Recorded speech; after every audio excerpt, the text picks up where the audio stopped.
Dragon Slayers. Today's video is about fibromyalgia, bone loss, and their connection to insulin resistance. Fibromyalgia is one of the most common generalized pain disorders. In response to the question, how do you feel? Someone with fibromyalgia can only reply, I just ache. The widespread muscle pain is often accompanied by fatigue, memory problems, and mood issues. In addition to the frustration of these symptoms, many people with fibromyalgia never get an explanation for the cause of their pain. Some first experience it after surgery, infection, or physical trauma. But in other cases, there's no obvious trigger. However, very recent findings suggest that insulin resistance could be a root cause. In Is Insulin Resistance the Cause of Fibromyalgia? A preliminary report, researchers revealed that people with fibromyalgia are significantly more likely to struggle with insulin and glucose control. Clearly, insulin resistance can wreak havoc for our muscles. Insulin plays a major role in keeping them healthy and strong. Of course, our muscles would be useless without the rigid structure to allow movement. That structure is provided by our bones and joints. Our bones and joints do so much more than just provide structure, allowing us to stand and move.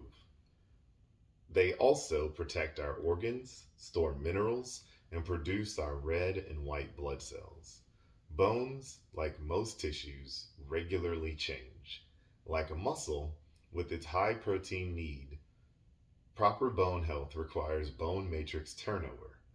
The bone is constantly degrading and rebuilding its contents, and calcium and other minerals are being added and taken from the bone.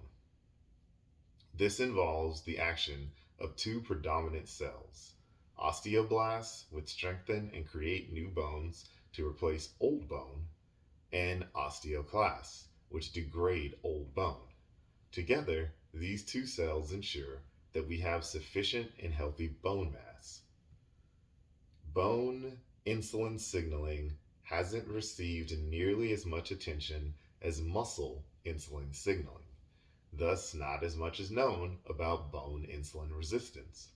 However, we're starting to learn, and it's clear that insulin helps maintain bone mass.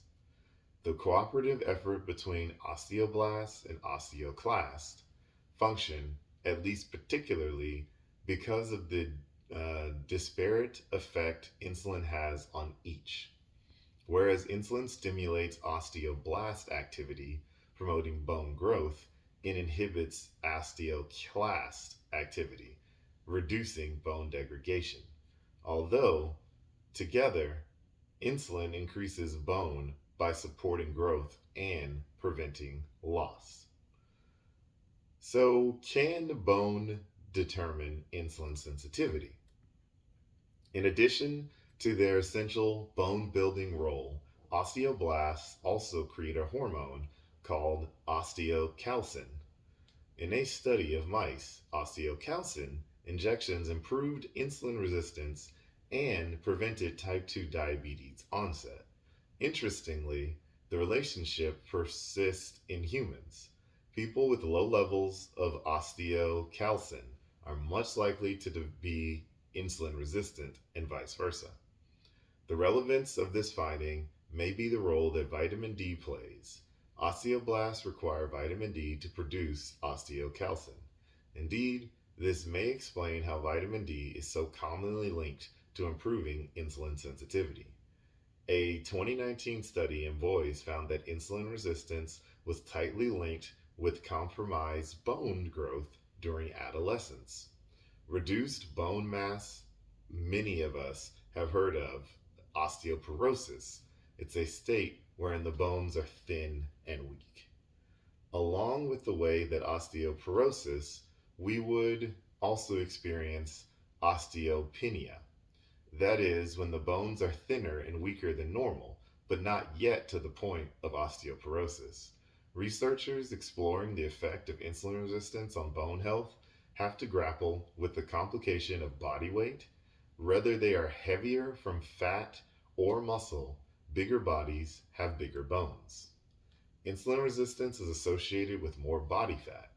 Considerable evidence reveals that while people with insulin resistance may have normal or even greater than normal bone mass, which could be the result of moving around a heavier body, they paradoxically have reduced bone strength and are much more likely to have fractures. Still, there's not a consensus among researchers what happens to bone health with insulin resistance. Several reports indicate contrasting findings, although some of this confusion may be because of various drugs the insulin resistant individual is taking. More than just moving us around, bone mass has an important implication for those facing life threatening diseases requiring drastic, life changing procedures. In particular, people with leukemia, a cancer of blood cells, requires a bone marrow transplant, which means they have had their bones filled with a population of someone else's cells. A group of researchers wanted to understand the difference between people who lose bone mass and those who don't during the course of this procedure. Interestingly, they found that patients who are insulin resistant are much more likely to experience a reduction in bone mass compared with insulin sensitive individuals. In fact, insulin resistance was the only variable that separated the two groups. So that's what I've got for you guys today. Don't forget to like and subscribe because it really helps the channel out. And remember, guys, that together, you and I will slay the dreaded diabetes dragon.